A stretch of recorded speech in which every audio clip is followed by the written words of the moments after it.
Welcome to the Smiling Homeschooler podcast. I'm Ben Wilson, and this week we're tackling the dreaded question, when should I start the school year? The answer isn't always one size fits all, so it should make for a great conversation.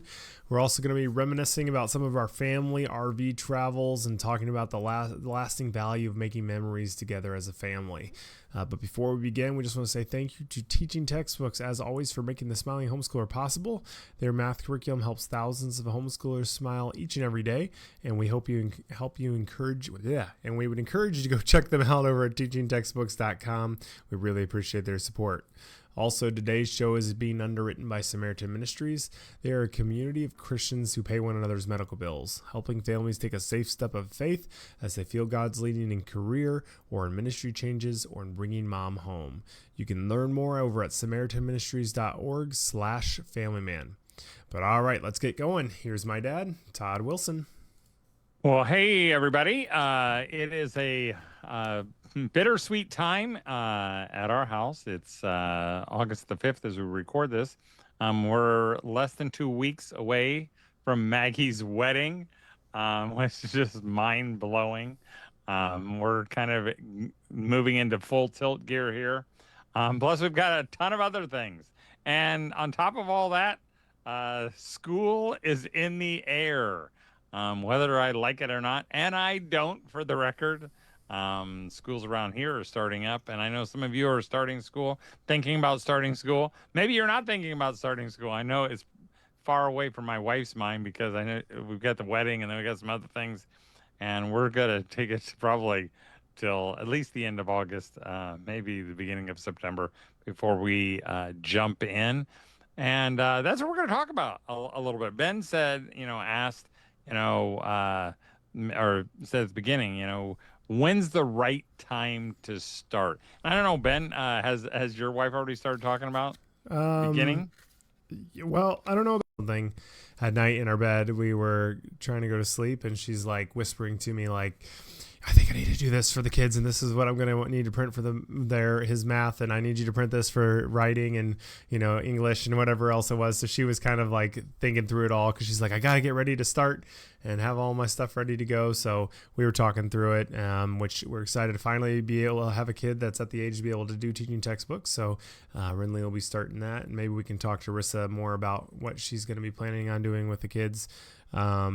So I don't think she's expecting to start anytime super soon, but it is definitely starting to pop up. And I know, like, around where we are, this week, some of the schools in our area started, and the next week, some of my coworker, his wife's teacher, they're starting up.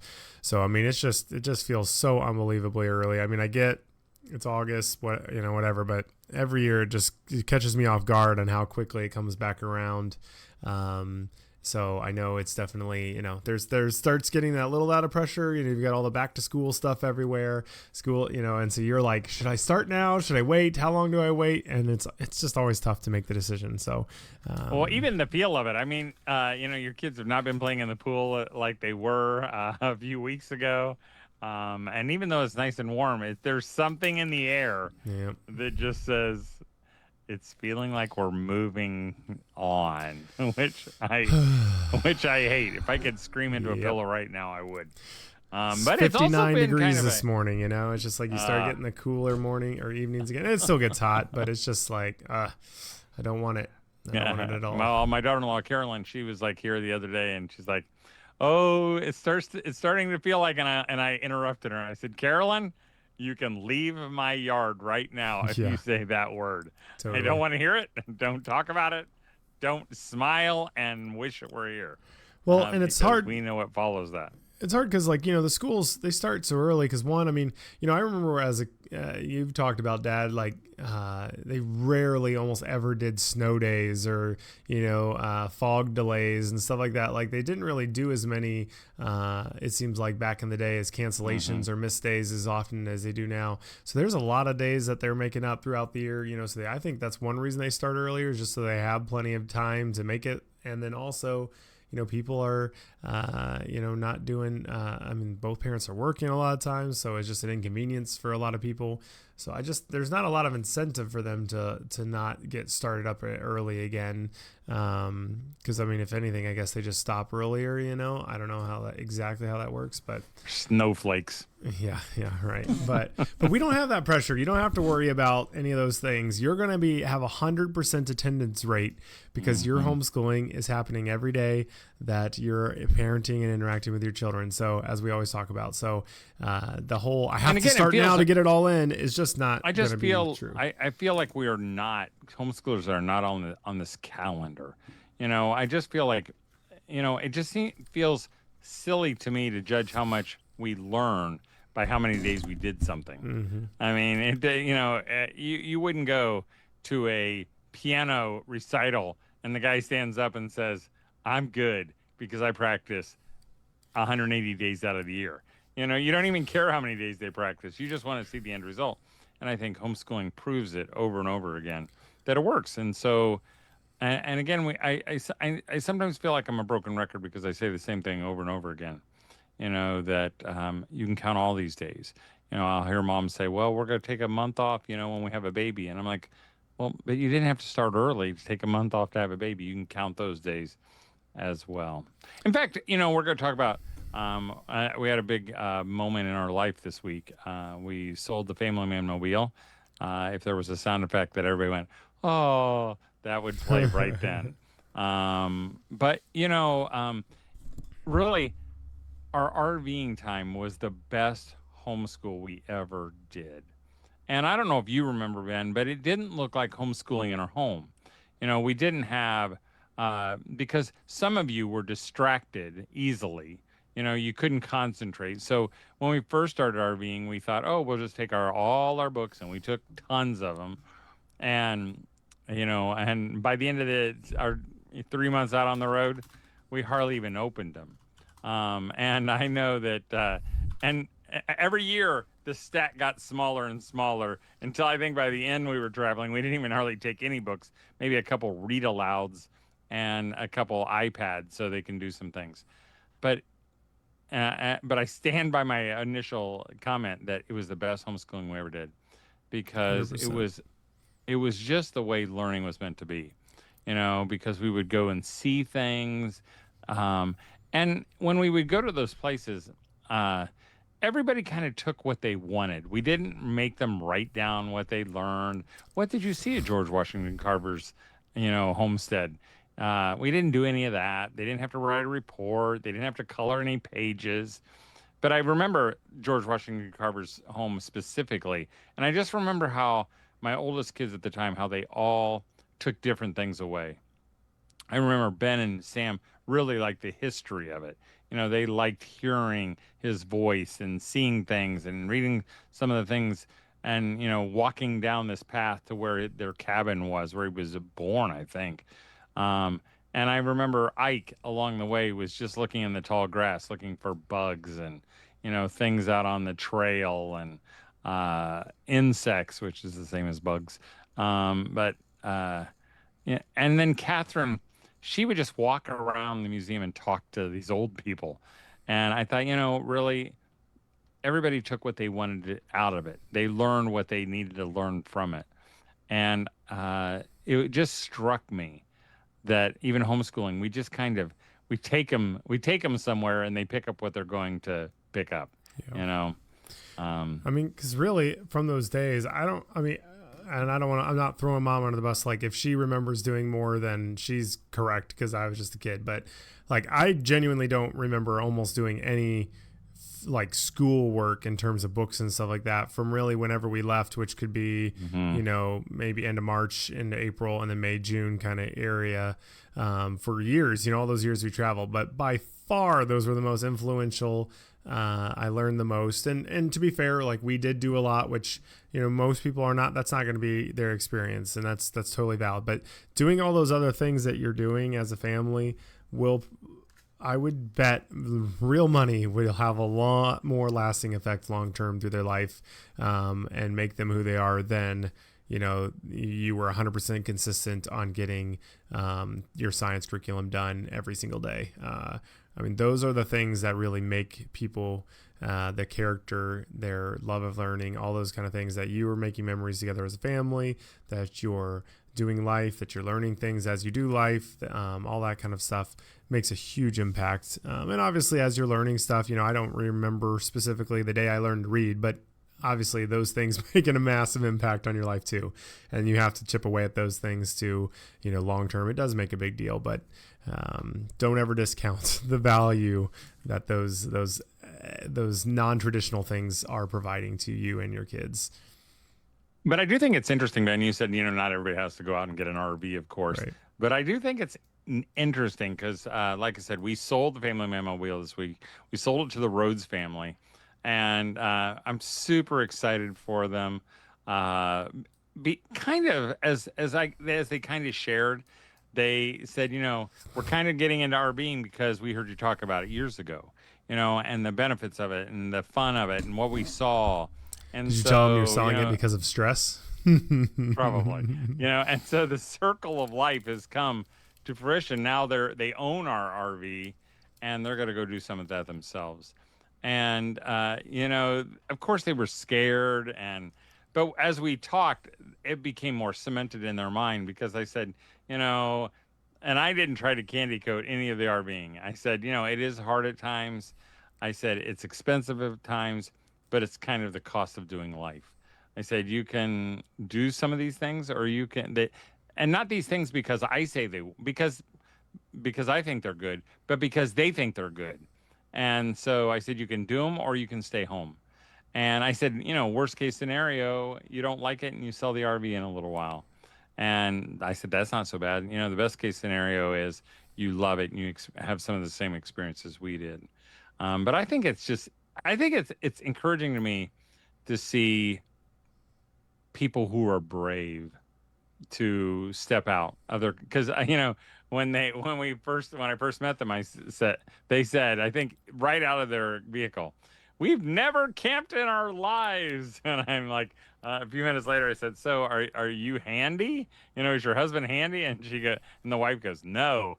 And I'm like, this will be perfect for you, no, I didn't say that, but it will be perfect for them and they're going to figure it out. And, it doesn't have to be perfect, that's what we were joking around, we were all kind of reminiscing and everything. And my brother-in-law said, man, Ben, you have said the word sweat like 100 times this evening. Cause I just kept talking about how everything, you just sweat, when you're sitting there in the car, you're driving, it's a hot day. Cause in the RV, we didn't used to run the generators. So the main I got AC soft later on wasn't on, and the front dash AC, I don't even know if it worked. So we just had windows open and it was hot, so anyways, but I was talking about all that, and there was a lot of hard times. And especially as a teenager, when you're, in the thick of it, you're not thinking, oh, my family's so cool, I love being with them all the time. You're thinking like, even while we were there, Sam said, oh, let me put my feet next to you, Kat, because he would always sit a certain way. And she's like, can you just get your big fat feet away from me? Even now,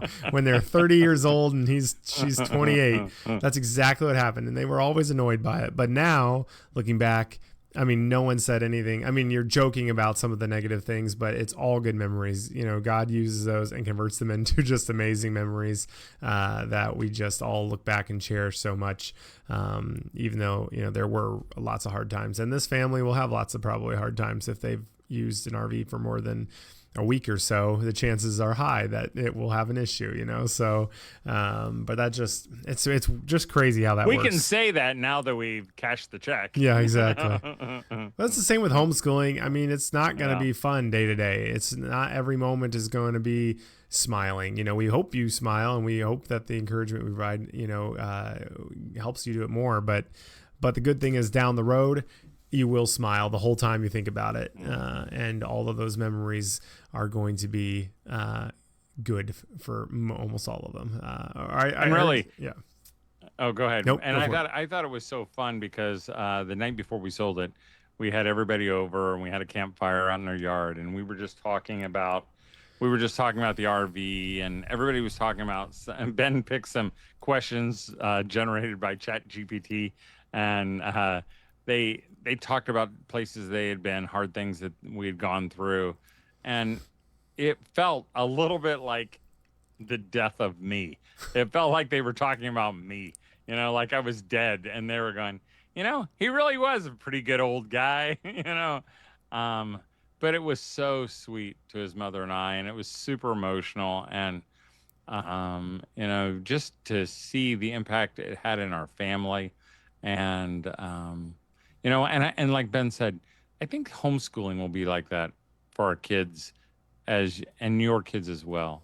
It maybe you'll be dead when they have this conversation, but maybe you should have, if your kids are a little bit older, maybe you should ask Chat GPT to ask it or to come up with some questions to ask your kids about homeschooling.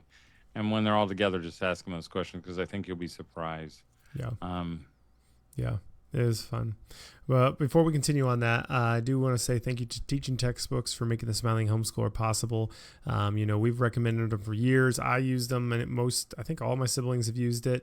Mom's recommended it to thousands of homeschoolers, and now my family's going to start it, which is really cool. So they're the math curriculum that we recommend because it works, it's engaging, it's more fun, and we just learned really well with it. So if math time is not making you smile and you're really struggling and you haven't tried Teaching Textbooks before, definitely do that and check them out over at teachingtextbooks.com. We really appreciate their support.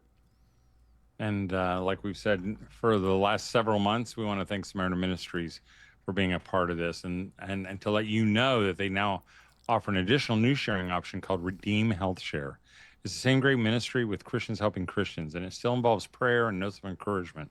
But now there are new programs and features in Redeem to provide even more flexible options. We were talking about these the other night. Things like an all-digital platform, or an exclusive add-on feature that makes services like dental, vision, preventative, and alternative treatments eligible for sharing.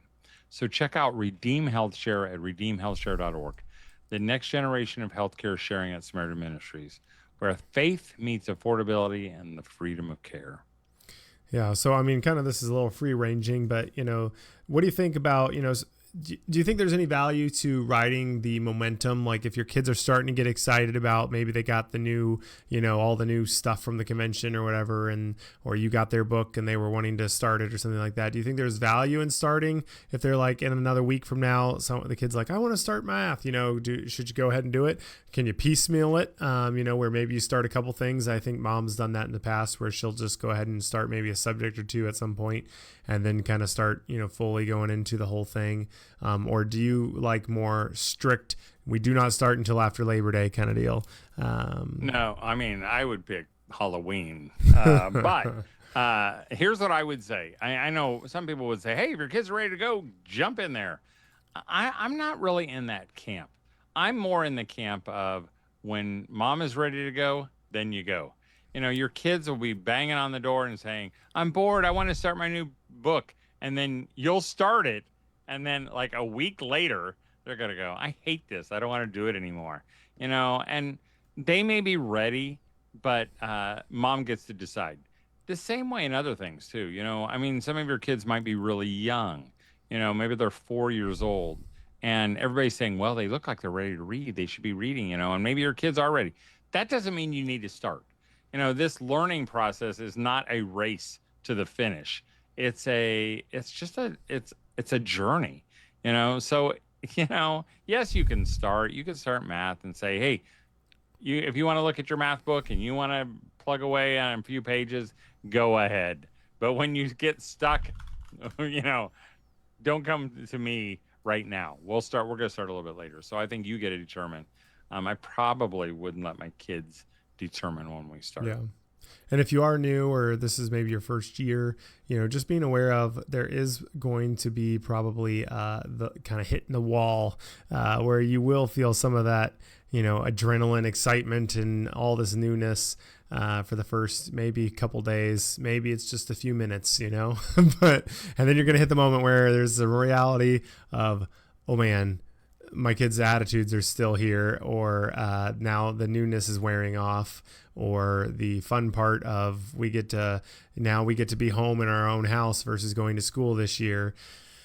is going to wear off, but that is okay. And to not think that you made a mistake and to regret that, because that's normal. And I think every single year I was ever homeschooled, that happened pretty quickly. So, Well, and I think you're exactly right. I know there are some moms who can hardly stand the excitement of starting the new year. I had a sister-in-law who, I mean, she would plan, and she had orientation days, and I mean, she loved it all.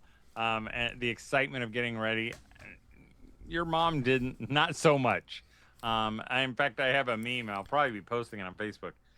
It's how people view the beginning of school. How homeschooling moms view the beginning of school, and one of them is like Will Ferrell's Elf, and he's going, yes, screaming at the top of his lungs, and the other one is Theoden as the orcs are about ready to come, and it's like, so it begins, and I think that is just so different. And if you're one of those, so it begins, or maybe you've been doing it for 18 years and you're like, I don't want to start again. Let me just encourage you to ease into it. You can start when you're ready. I know too, I think some moms are in danger of saying, maybe on these last kids, we'll just put them in school, or part school or whatever. What you had for your older kids probably worked out so good, and I know you're tired. Do it a different way, maybe a little bit gentler, easier, but don't give up on them. Homeschooling is still the best. And Ben, this would be a good time maybe to give a commercial for our back to school product. We have a back to school special that we're offering right now for $35.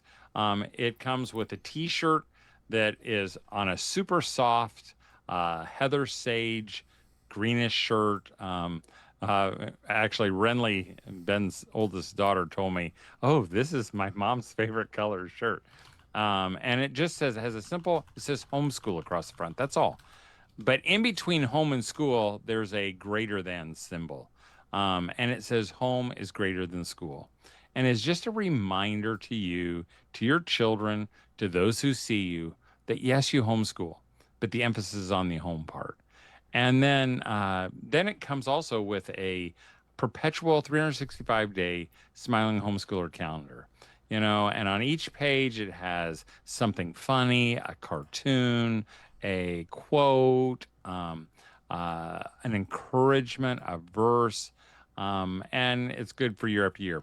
Now, we had this calendar in an earlier version, and it was kind of on a flimsy base. Now, it looks amazing. It's got a hard, bound cover, and it just sits on your desk so nicely. And I think both products are there to encourage you. It's called the Back to School Special.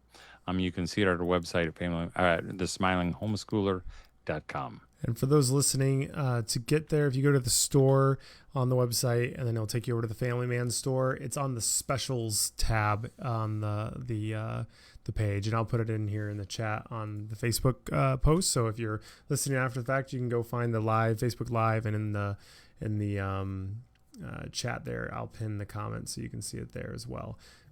But yeah, it's super cool. So it's definitely really, really cool and very, very nice. So that'd be a great thing to get yourself. Or if you've got some other homeschool moms in like a co-op or something like that, that'd be a fun gift idea too. So a good way to support the Smiling Homeschooler as well. But yeah, it is interesting though. That was something that just struck me, is kind of how you said, keep sticking on with the younger kids, is, even like with all of this traveling and stuff we did, like, really the younger kids had a totally different experience. I mean, they did the same things, but they just don't remember the same ways. And especially if you have a big age gap, it really is like, I mean, you're doing it for generations almost. So hats off to all the parents who have a big age gap of kids, because it's wild. I mean, it'd be really weird, or it is weird kind of having, brothers and siblings who just really have quite a different experience than I did. But obviously the homeschooling was consistent throughout the whole thing. So, but not real. But even that is different. I mean, yeah. Ben, you had little brothers and sisters who were always around, and they were playing in the background. And, Jed and Cal didn't have that. Yeah. Didn't have little brothers and sisters. And I think that's the kind of, I think that's kind of a two-edged sword. I know lots of moms feel guilty for that. They feel guilty because maybe the younger kids didn't have the same experience as the older kids. And but they had their own experiences. You know, Jed and Cal, and now this year is going to be Jed. He's our last homeschooler. He's got to have some special time with his mom because my mom, my wife said Jed could do it all his own because he's a senior. You know, he doesn't need his mom, but they're going to do some things together because because she just wants to be with him because this is her last year. One of those things, and here's another commercial, is every day they begin their day with World Watch News. It's a 10-minute news program from a Christian perspective, and even my son, who's who graduated, he still wants to watch it because he loved it so much. Um, I was talking to them over at World Watch, and they gave me a special code that you can use when you check out. You get the first 4 months are free if you use this code, and it's just Todd TODD with a numeral 4, Todd 4. You got to sign up. You can't stick it in and see how it's good. You got to sign up and put it in, and you get the first 4 months free. I do not think you'll be disappointed. I think you will love it, and you're going to want it year after year. It's a great news program from a Christian perspective, a biblical worldview. And if there's anything ever iffy, they let you know ahead of time. So check it out at World Watch News or World Watch. Awesome. Well, we want to say thank you to Teaching Textbooks for making the Smiling Homeschooler possible. They're an amazing math curriculum and just an amazing company. So if you haven't checked them out, you definitely should. Also, thank you to Samaritan Ministries, a community of Christians that pay one another's medical bills, helping families take a safe step of faith as they feel God's leading in career or ministry changes or in bringing mom home. You can learn more at samaritanministries.org/familyman. Thank you all for joining us. Keep enjoying these short summer days. I mean, they are getting shorter. So if you're in a cooler part of the country, definitely hang on to them. Don't blame me if you're in one of the hot ones. We were just talking to someone where they said where they were right now is 111. So I get for you, you're probably hoping summer passes, but enjoy the time as a family. Go make some more summer memories. I know this weekend, me and the kids, we're going to be camping out and going to the zoo and a water park and everything all in one day, watching a movie outside late at night, just to kind of knock out like 6 things in a day. So try to get a couple of those in. And I think if you do, it'll be sure to help you smile. So have a great week and don't forget to smile.